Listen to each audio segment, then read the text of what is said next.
চিকিৎসকদের কাছে আসবার পর আসলে কি করা হয়? প্রথম কথা হচ্ছে চিকিৎসকের কাছে যে আসে তখন আমরা দেখি উনি যে আসলেন উনি কোন বয়সে আসলেন। আচ্ছা। যদি এমন হয় যে একটা ছেলে 14 বছরের ছেলে সে এসে বলছে যে আমার তো গাইনোকমেশিয়া, আমি কি করবো, আমার তো জীবন শেষ, তখন আমরা হাসি বলছি কিচ্ছু হবে না বাবা, দুইটা বছর অপেক্ষা করো। কারণ ম্যাক্সিমামই তো কিন্তু চলে যায়। 14 বছর 15 বছরে কিন্তু সবার কম বেশি গাইনোকমেশিয়া থাকে। তো যা সে যদি সেই বয়সে আসে আমরা কিন্তু বলি যে চিন্তার কিছু নেই। সে যদি 16-17 বছরে আসে আমরা কিছু মেডিসিন ট্রাই করি। আচ্ছা। কিন্তু সে যখন 18-19 বছর আসে তখন কিন্তু আমরা ঠিক করে ফেলি যে না, এটা আসলে মেডিসিন দিয়েও কমবে না, এটা আপনা আপনিও যাবে না, এটা সার্জারি লাগবে। তো তখন আমরা তাকে কাউন্সেলিং করি যে এটা সম্পূর্ণভাবে ঠিক করে দেওয়া সম্ভব, আমাদের একটা সার্জারির মধ্যে দিয়ে যেতে হবে যেটা খুবই নিরাপদ এবং এটার আউটকাম সত্যিই ভালো হবে। নিশ্চয়ই। কোনো পরীক্ষা নিরীক্ষার প্রয়োজন পড়ে নাকি শুধুমাত্র ক্লিনিক্যাল ডায়াগনোসিসের মাধ্যমেই সেটি নির্ণয় করে থাকেন? প্রথম কথা আসলে ক্লিনিক্যাল ডায়াগনোসিসের জন্য আমরা হিস্ট্রিতে যাই। নিশ্চয়ই।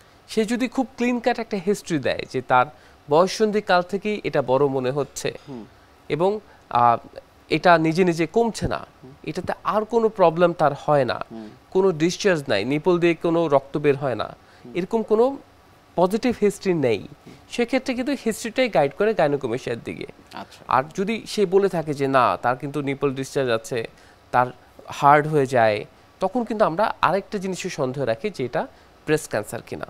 তো অনেকে মনে করেন যে পুরুষের আবার ব্রেস্ট ক্যান্সার হয়, আসলে পুরুষেরও ব্রেস্ট ক্যান্সার হতে পারে, এটা খুবই মিনিমাম, দেখা যায় 1% কেসে হতে পারে যে এই ধরনের ফাইন্ডিংসে, কিন্তু 1% কিন্তু একেবারে কম না।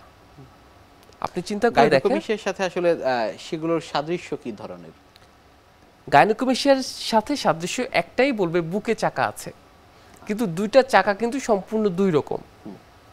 গাইনোকমেশিয়া আপনি যখন ধরে দেখবেন আপনি খুব ক্লিন কাট একটা ডিস্ক পাবেন, অথবা অনেক ক্ষেত্রে ডিস্কও পাওয়া যায় না, তখন আমরা এটাকে বলি লাইপোমেশিয়া।